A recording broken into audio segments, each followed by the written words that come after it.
जय Hind and hello guys, स्वागत है आपका आपके अपने YouTube चैनल ज्ञानदेव होस्ट में। और इस वीडियो में मैं आपको बताने वाला हूं Indian army TGC 142 online form 2025 के बारे में कि आपको कैसे इस कोर्स का फॉर्म फिलअप करना है। और अगर आपने फॉर्म के अंदर कोई गलती कर दी है तो आप इस फॉर्म को इस वीडियो को देख करके बिना किसी मिस्टेक के भर सकते हैं। और गाइज़, अगर आपने कोई गलती कर दी है, फॉर्म ऑलरेडी अप्लाई कर दिया, तो आप हिस्ट्री ऑफ एप्लीकेशन में जा करके फॉर्म को मॉडिफाई भी कर सकते हैं। तो इस वीडियो के अंदर आपको कंप्लीट इन्फॉर्मेशन दी जाएगी क्योंकि ये वीडियो आपके लिए स्पेशली बनाई जा रही है। सभी प्रॉब्लम के सोल्यूशन आपको दिए जाएंगे। और वो इसलिए क्योंकि मैंने इस फॉर्म को फिल करने की वीडियो ऑलरेडी बना दी थी, बट मैंने देखा कि आपके सामने काफ़ी सारे इशू है, तो ये स्पेशल वीडियो आपके लिए बनाई जा रही है। तो वीडियो को लाइक शेयर कर देना। इसके बाद जो लिंक मैंने आपको इस वीडियो के डिस्क्रिप्शन में दिया है, आप ओपन करेंगे, आपके सामने इसकी जानकारी आ जाएगी, जहाँ पर ये भी जानने को मिलेगा कि किसी भी कैटेगरी कैंडिडेट से कोई भी एप्लीकेशन फीस नहीं ली जा रही है। और फॉर्म आप लोग यहाँ पर इसका 29 मई 2025 तक भर सकते हैं। इसके अलावा गाइज, आप यहाँ पर एज लिमिट चेक करेंगे, फिर सिलेक्शन प्रोसेस कैसे होगा वो आप यहाँ पर चेक कर सकते हैं। तो संपूर्ण इन्फॉर्मेशन चेक करने के बाद अगर आप इसमें एलिजिबल है और आपका इंटरेस्ट है अप्लाई करने का, तो आप इंपॉर्टेंट लिंक के सेक्शन से अप्लाई ऑनलाइन लिंक ओपन करेंगे। क्लिक करने के बाद आपके सामने इंटरफेस आ जाएगा। अब अगर आपने इंडियन आर्मी की वेबसाइट का इस्तेमाल करके ऑफिशियल लेवल पर कभी कोई फॉर्म भरा है, तो आप यहाँ पर आपके रजिस्टर्ड ईमेल आईडी डालेंगे, ये पासवर्ड डालेंगे जो कि आपने उस वक्त बनाया था, एंड फिर आप ये कैप्चा कोड डाल करके लॉगिन कर लेंगे। बट अगर आपने ऑफिशियल लेवल की किसी पोस्ट पर फॉर्म को भरा था और आप अपना पासवर्ड भूल चुके हैं, तो आप फॉरगॉट पासवर्ड के ऊपर क्लिक करेंगे। यहाँ पर यूजर नेम के अंदर आपके रजिस्टर्ड ईमेल आईडी डालेंगे जो कि आपने उस वक्त रजिस्टर की थी, एंड यहाँ पर फिर आपको आपकी डेट ऑफ बर्थ सेलेक्ट करनी है जो कि आपने फॉर्म के अंदर भरी थी। सिक्योरिटी क्वेश्चन आपने क्या सेलेक्ट किया था उस वक्त जब रजिस्ट्रेशन किया था, वो आप सेलेक्ट करके उसका जो आंसर आपने उस वक्त दिया था वो आप यहाँ पर डालेंगे, एंड जो मोबाइल नंबर है वो डाल करके सबमिट करेंगे। तो आपकी ईमेल आईडी के ऊपर ईमेल सेंड की जाएगी जिसमें कि आपकी ईमेल आईडी एंड आपको एक न्यू पासवर्ड दिया जाएगा, उसका इस्तेमाल करके आप लॉगिन कर लेंगे। बट अगर आप फ्रेशर है और आपने इस वेबसाइट पर ऑफिशियल लेवल पर कभी कोई फॉर्म नहीं भरा, तो आप यहां पर रजिस्ट्रेशन के ऊपर क्लिक करेंगे। इस पर क्लिक करने के बाद आप यहां पर कंटिन्यू पर क्लिक करेंगे। अब आती है पर्सनल डिटेल, जहां पर आई है Aadhaar number, enrolment number. Enrolment number वो होता है जब आप आधार के लिए अप्लाई करते हैं, या फिर नन के इनमें से कोई नहीं। तो जो भी आपके पास इनमें से चीज है वही आपको सिलेक्ट करनी है, एंड फिर आप यहां पर जो आपका आधार इनरोलमेंट नंबर है वो देंगे। अगर आप नन सिलेक्ट करते तो फिर आपको देने की आवश्यकता नहीं पड़ेगी। कैंडिडेट नेम, आपको यहां पर आपका नाम 10th के सर्टिफिकेट के अकॉर्डिंग एंटर करना है। यहां पर आपको आपके फादर गार्जियन का नेम डालना है, यानी कि जो आपके अभिभावक है ये भी 10th के सर्टिफिकेट के अकॉर्डिंग होना चाहिए। आपकी मदर्स का नेम आपको यहां पर डालना है। डेट ऑफ बर्थ आपकी क्या है वो आप यहां पर एंटर करेंगे, एंड इसके बाद में जो आपकी ईमेल एड्रेस है वो आप यहां पर डालेंगे, एंड जो मोबाइल नंबर है वो भी आप यहां पर डालेंगे।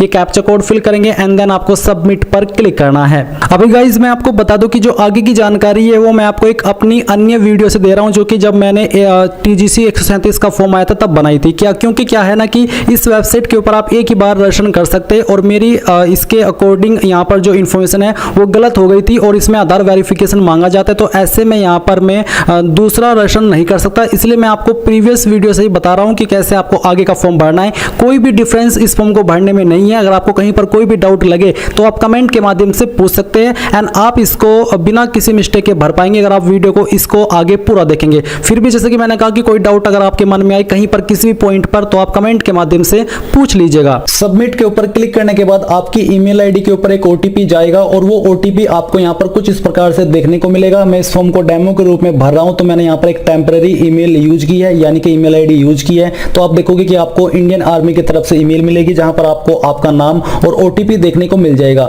अब ये ओटीपी आपको यहाँ पर फिलअप करना है। फिलअप करने के बाद जो कैप्चा आपके सामने दिया है, कैप्चा यहाँ पर डालना है, और फिर आपको सबमिट के ऊपर क्लिक करना है। सबमिट के ऊपर क्लिक करने के बाद यहाँ पर दोस्तों आपके सामने एक न्यू इंटरफेस आ जाएगा जहां पर आपकी रजिस्ट्रेशन की जानकारी दी गई है और कुछ जानकारी आपको भरनी है, जैसे कि जो भी आपका जेंडर है वो यहाँ से आपको चूज कर लेना है। इसके बाद मैरिटल स्टेटस में आपको अनमैरिड चूज करना है, क्योंकि इसमें अनमैरिड कैंडिडेट ही अप्लाई कर पाएंगे। फिर नीचे एजुकेशनल की जानकारी आ चुकी है, यानी कि आपकी क्वालिफिकेशन की जानकारी। तो मैट्रिकुलेशन के सामने क्लिक करके आपको चूज करना है कि आपने कौन से बोर्ड से की है। अगर स्टेट बोर्ड से किया तो स्टेट बोर्ड चूज कर लीजिए। इसको चूज करने के बाद यहाँ पर आपकी स्टेट सेलेक्ट कर लीजिए। फिर आता है मैट्रिकुलेशन 10th सर्टिफिकेट नंबर, यानी कि आपको जो 10वीं की मार्कशीट है उसका सर्टिफिकेट नंबर एंटर करना है। अगर आपकी मार्कशीट के ऊपर नहीं है तो आप यहाँ पर 10th का रोल नंबर दे सकते हैं, बट अगर नहीं है तब। इसके बाद यहाँ पर जो आपकी 10th की मार्कशीट आपने चूज की है उसका जो सर्टिफिकेट है वो यहाँ पर आपको अपलोड करना है स्कैन करने के बाद में। एलिजिबल क्वालिफिकेशन, तो इसमें एलिजिबल क्वालिफिकेशन आपकी ये है जो कि मैं यहाँ पर सिलेक्ट कर रहा हूँ, BA BTech, ये आपको चूज कर लेना है। इसका स्टेटस आपको यहाँ से सिलेक्ट कर लेना है। डेट ऑफ इनरोलमेंट ये आपको खाली छोड़ देनी है क्योंकि ये फ्रेशर कैंडिडेट के लिए नहीं है। फिर आपको इस तरफ आना है, यहाँ पर आप आपके नंबर की जानकारी, ये सब जानकारी देखोगे। नीचे आपको आना है, फिर है सिक्योरिटी क्वेश्चन, तो आपको एक क्वेश्चन चूज कर लेना है। इसको चूज करने के बाद आपको उसका आंसर दे देना है। ये आंसर आपको तब काम आएगा जब आप अपना पासवर्ड भूल जाओगे और आप उसको रिसेट करने की कोशिश करोगे, तो आपको इस क्वेश्चन का आंसर दे करके आपका जो रिसेट का ऑप्शन है वो मिल जाएगा। फिर दोस्तों यहाँ पर आपको एक अपना पासवर्ड क्रिएट कर लेना है, जो कि कम से कम 8 वर्ड का होना चाहिए, यानी कि 8 अंकों का। जो भी पासवर्ड आपने दिया उसको दोबारा से डाल करके कंफर्म करना है। जो कैप्चा कोड आपके सामने, कैप्चा कोड यहाँ पर डालना है, और डालने के बाद जो भी जानकारी आपने यहाँ पर भरी है, अभी एक बार और अच्छे से श्योर हो जाइए कि हाँ ये सभी जानकारी सही है, क्योंकि बाद में मौका नहीं दिया जाएगा इस सभी जानकारी को चेंज करने का। इसलिए आपको यहाँ पर श्योर होकर के सेव के ऊपर क्लिक करना है। अब यहाँ पर आपके सामने इंटरफेस आ जाएगा और आपको बोला जा रहा है कि आपको अप्लाई करने से पहले अपना फोटो और सिग्नेचर यहाँ पर अपलोड करना है, तो आपको ओके कर देना है। ओके करने के बाद यहाँ पर दोस्तों आपको अपडेट के ऊपर क्लिक करना है। अपडेट के ऊपर क्लिक करने के बाद आपको यहाँ पर इनको अपलोड करने के जो ऑप्शन है वो देखने को मिलेंगे। आपको क्या करना है, यहाँ से ओके करना है। ओके करने के बाद जो आपका फोटो है वो आपको 5 से 20 KB के बीच में रह करके ही अपलोड करना है। तो चूज फाइल के ऊपर क्लिक कीजिए और जहां पर भी आपका फोटो है वो आपको यहां से सिलेक्ट कर लेना है। तो चलिए इसको सिलेक्ट करते हैं और यहां से ओपन कर लेते हैं। ओपन करने के बाद आपका फोटो आ जाएगा। फिर यहां पर आपको अपना सिग्नेचर अपलोड करना है। सिग्नेचर का साइज आपका 10 KB से नीचे ही रहना चाहिए। तो जहां पर भी आपका सिग्नेचर है वो सिग्नेचर आपको यहां से सिलेक्ट कर लेना है। सिग्नेचर चूज करने के बाद जैसे ही ओपन करोगे तो यहां पर उसका प्रीव्यू आपके सामने आ जाएगा। आपको नीचे आना है और नीचे आकर के अगर आप इन जानकारी में कुछ चेंजेस करना चाहते तो कर सकते हैं, नहीं तो आपको यहां पर जो आपके सामने कैप्चा कोड है डालना है और डालने के बाद आपको सेव के ऊपर क्लिक करना है। सेव के ऊपर क्लिक करने के बाद ये जानकारी भी आपकी यहां पर सेव हो जाएगी। अब यहां पर आप देखोगे कि आपका रिकॉर्ड सक्सेसफुली सेव हो चुका है। आपको यहां से ओके करना है और ओके करने के बाद यहां पर दोस्तों आपको अप्लाई ऑनलाइन के ऊपर क्लिक करना है। अप्लाई ऑनलाइन के ऊपर क्लिक करने के बाद दोस्तों आपके सामने जो एलिजिबिलिटी का पेज है वो आ जाएगा, जो कि यहां पर आपके सामने है। अब आपको सिंपली नीचे अप्लाई के ऊपर क्लिक करना है।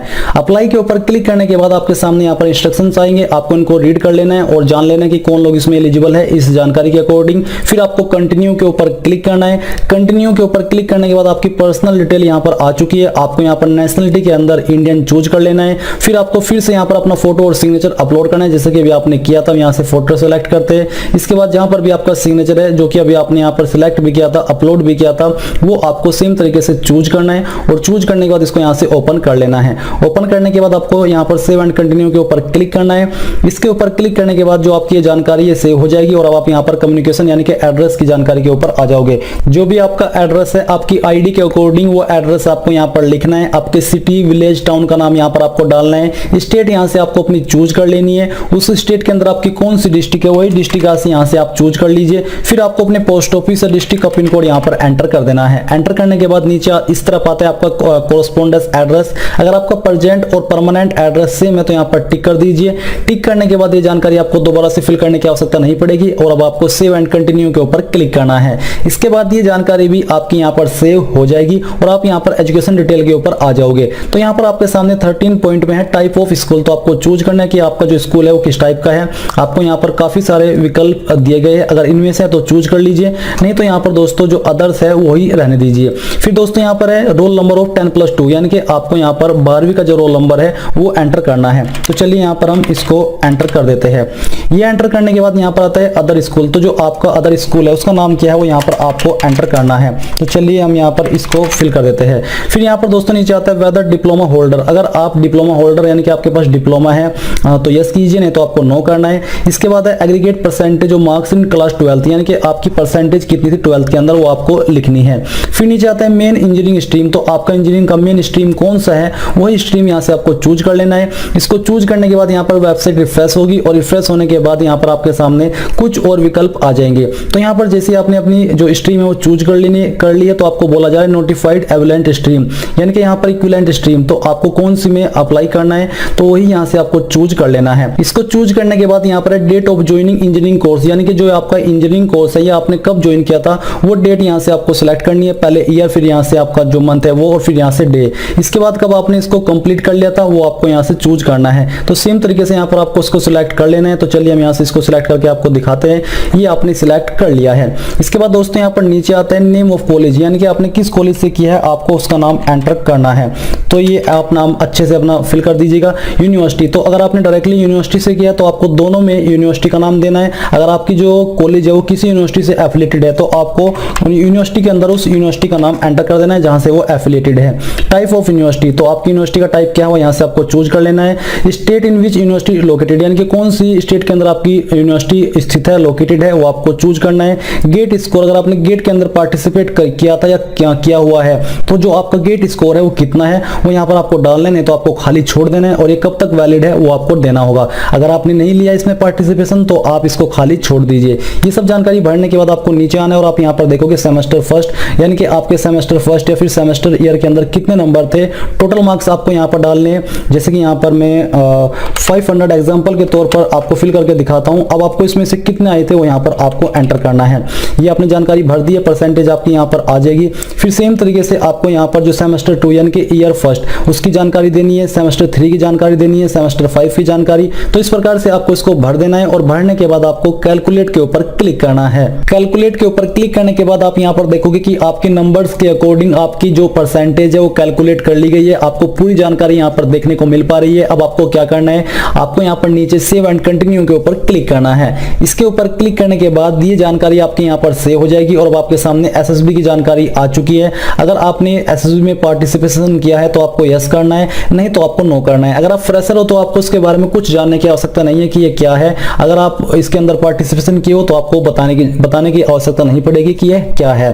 अगर आप यस कर रहे हो तो आपको यहाँ पर जो आपका एक एंट्री है, कौन सी आपकी एंट्री थी एसएसबी में वो आपको चूज करना है। फिर यहाँ पर आपको अपनी लोकेशन सिलेक्ट करनी होगी। जो आपका थर्ड ऑप्शन है ईयर मंथ, आपको चूज करने के बाद आपने कौन से इसमें पार्टिसिपेशन किया था, रिजल्ट आपका क्या था, ये सब जानकारी आपको देनी है। तो हम यहाँ से इसको नो कर देते हैं क्योंकि पार्टिसिपेशन नहीं किया है और फिर सेव एंड कंटिन्यू के ऊपर क्लिक कर दीजिए। इसके ऊपर क्लिक करने के बाद आपके सामने आपके फॉर्म का प्रीव्यू आ चुका है। आपके द्वारा भरी गई सभी जानकारी यहाँ पर दी गई है। ये आपके पास एक वन लास्ट टाइम है इन सभी जानकारी को चेक करके अगर कोई जानकारी एडिट करना चाहते हो उसको सही करने का। अगर आपको लगता है कि कोई जानकारी गलत है तो उसको सही कर लीजिए, नहीं तो आपको नीचे आकर के सिंपली सबमिट के ऊपर क्लिक करना है। तो हम यहाँ से सबमिट करते हैं और यहाँ से ओके कर देते हैं। ओके करने के बाद आप देखोगे कि आपका एप्लीकेशन सक्सेसफुली सबमिट हो चुका है। आपको यहाँ से इसको ओके कर देना है। एंड गाइज आपको फॉर्म का प्रिंट लेने के लिए क्या करना है, आपको हिस्ट्री ऑफ एप्लीकेशन में जाना है और व्यू के ऊपर क्लिक करना है जो कि आपने फॉर्म भरा है वो, और फिर आप अपने फॉर्म का प्रिंट ले पाएंगे।